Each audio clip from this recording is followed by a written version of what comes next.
ይመስልኝ እንዴት ናችሁ? ሁሉ አማን ነው። ይህ ፋርስ ቀለም ነው። ዛሬ ደግሞ በሶስተኛ ክፍል የአማርኛ ፊደላትን እንዴት እንደሚነበቡና እንዴት እንደሚጻፉ እናያለን።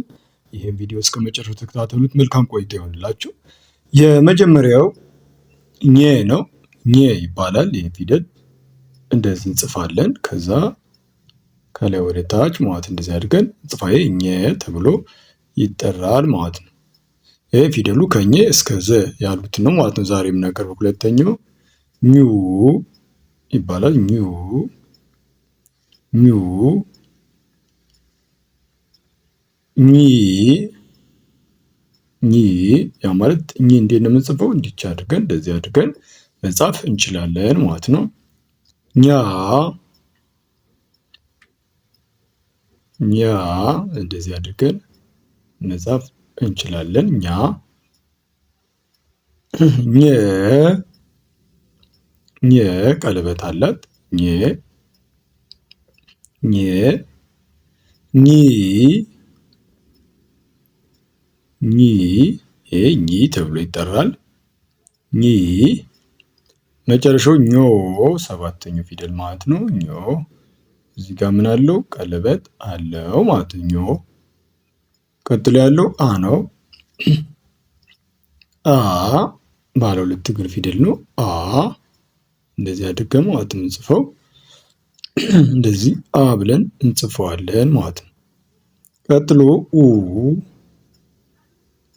ኡ ብለን ጠራ ኡ ከጎኑ ቅጥያ ያለው ኡ ኢ ኢ አ አራተኛው እግሩ ያጥራል። አ ኤ ቀለበት አለው። ይሄኛው ቀለበት አለው አምስተኛ ፊደል ስለሆነ ኤ ኤ እ እንላለን። ይሄን እ እ ኦ ኦ ይሄ ደግሞ እግሩ በየት በኩል ያጥራል? በቀኝ በኩል እግሩን እናሳጥራለን ማለት ነው። ቀጥሎ ከ ነው።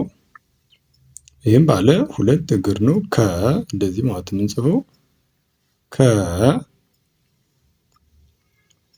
ኩ ኩ ኩ ማለት እንደዚህ ነው የምንጽፈው። ኩ ኪ ኪ ኪ ኪ ከዛ ካ ካ ካ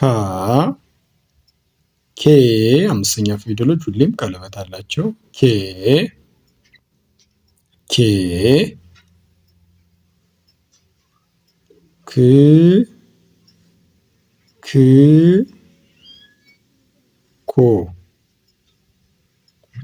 ኮ ኮ ከዛ መጨረሻው ወ ነው። መጨረሻው ሳይሆን ወ ወ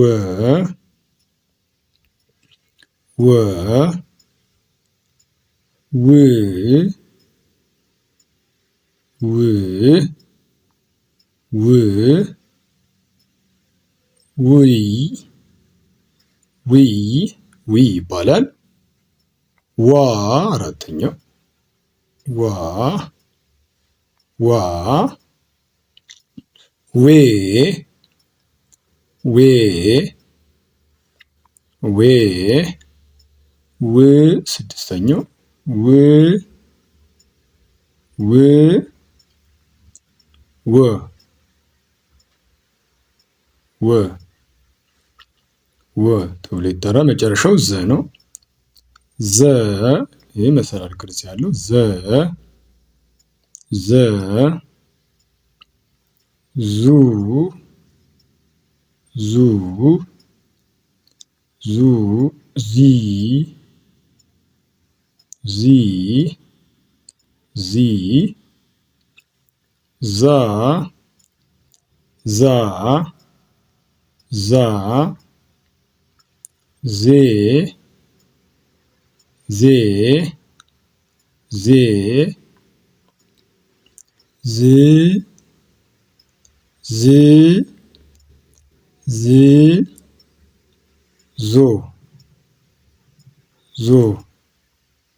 ዞ ተብሎ ይጠራል።